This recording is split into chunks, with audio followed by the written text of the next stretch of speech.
उस रात बारिश कुछ ज्यादा ही तेज थी। आसमान में बिजली चमक रही थी और सड़कें पूरी तरह सुनसान थी। मंदिर के बाहर लगी पीली स्ट्रीट लाइट के नीचे पानी लगातार गिर रहा था, जैसे आसमान भी किसी के साथ रो रहा हो। मंदिर की सीढ़ियों पर एक औरत बैठी थी, उसका आंचल पूरी तरह भीग चुका था। वो उसी गीले आंचल से बार बार अपने आंसू पोंछ रही थी, लेकिन आंसू रुकने का नाम नहीं ले रहे थे। उसके हाथ में एक पुराना मोबाइल था, जिसकी स्क्रीन कभी जलती कभी बुझ जाती। वो बार बार एक ही नंबर डायल कर रही थी, बेटा फोन उठा ले। लेकिन उधर से सिर्फ सन्नाटा था। माँ ने कांपते हाथों से मोबाइल सीने से लगाया, आंखें बंद की और टूटी हुई आवाज में बोली, भगवान, मैंने जिंदगी में कभी कुछ ज्यादा नहीं मांगा, आज बस मेरे बेटे को सही सलामत लौटा देना। 3 साल पहले 3 साल पहले जिंदगी इतनी डरावनी नहीं थी। अमन एक साधारण सा लड़का था, सरकारी कॉलेज में पढ़ता, सुबह जल्दी उठकर पिता के साथ चाय पीता और शाम को माँ के साथ सब्जी काटता। पिता फैक्ट्री में काम करते थे, पैसे ज्यादा नहीं थे, लेकिन घर में प्यार और सुकून भरपूर था। माँ रोज एक ही बात कहती, बेटा, ईमानदारी से कमाया हुआ थोड़ा पैसा भी बहुत सुकून देता है। अमन मुस्कुराकर सिर हिला देता। उसे नहीं पता था कि जिंदगी जल्द ही उसकी परीक्षा लेने वाली है। घर की हालत बिगड़ती गई। एक दिन पिता काम से लौटते वक्त अचानक गिर पड़े। डॉक्टर ने बताया, इलाज लंबा चलेगा, खर्च भी। दवाइयों के बिल बढ़ते गए। माँ ने अपने कंगन बेच दिए। अमन ने पहली बार माँ को चुपचाप रोते देखा। वो कुछ कर नहीं पा रहा था। उसी रात फोन बजा। एक गलत फैसला। फोन दोस्त का था। अमन, बस एक छोटा सा काम है, कोई रिस्क नहीं, पैसे तुरंत मिलेंगे। अमन ने कमरे में चारों तरफ देखा। दीवार पर माँ पिता की पुरानी तस्वीर थी। कुछ पल चुप रहने के बाद उसने कहा, ठीक है।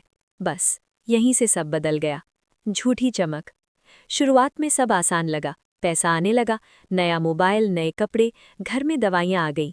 माँ खुश थी, लेकिन उसकी आंखों में सवाल थे। वो पूछती, बेटा, ये पैसे कहाँ से आ रहे हैं? अमन जवाब टाल देता, काम मिल गया है। माँ कुछ नहीं कहती, लेकिन हर रात चुपचाप मंदिर जाकर दुआ करती। माँ की चेतावनी। एक दिन माँ ने खाना रखते हुए कहा, बेटा, अगर पैसा गलत रास्ते से आए तो सुकून नहीं देता। अमन झुंझला गया, आपको मुझ पर भरोसा नहीं है क्या? माँ चुप हो गई। उसकी आंखों में आंसू थे, लेकिन होठ बंद। गिरावट। दोस्तों का लालच बढ़ता गया। काम ज्यादा खतरनाक होने लगे।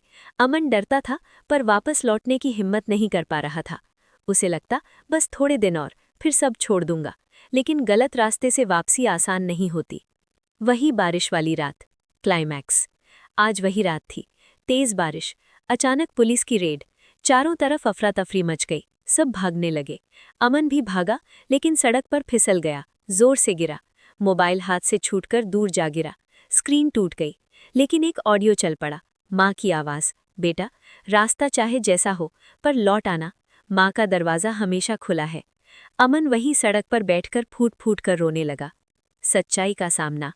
पुलिस ने उसे पकड़ लिया। पूछताछ हुई, उसके पास से कोई गैरकानूनी चीज नहीं मिली। एक अफसर ने कहा, आज किस्मत अच्छी है, पर अगली बार शायद न बचे। अमन का सिर शर्म से झुक गया। नहीं। सुबह सुबह पुलिस स्टेशन के बाहर माँ खड़ी थी। रात भर रोने के बावजूद उसकी चेहरे पर सुकून था, क्योंकि बेटा जिंदा था। अमन ने माँ के पैर पकड़ लिए। माँ, माफ कर दो, मैं बहुत गलत कर बैठा। माँ ने उसे सीने से लगा लिया और कहा, गलतियां सब करते हैं बेटा, पर लौट आना ही असली जीत है। नई शुरुआत। अमन ने सब छोड़ दिया। एक छोटी सी नौकरी शुरू की। पैसे कम थे, पर नींद सुकून भरी थी। हर सुबह माँ मंदिर जाती, और आज पहली बार उसकी दुआ में डर नहीं था। गलत रास्ता तेज जरूर लगता है, पर सही रास्ता ही सुरक्षित होता है। और माँ की दुआ कभी खाली नहीं जाती।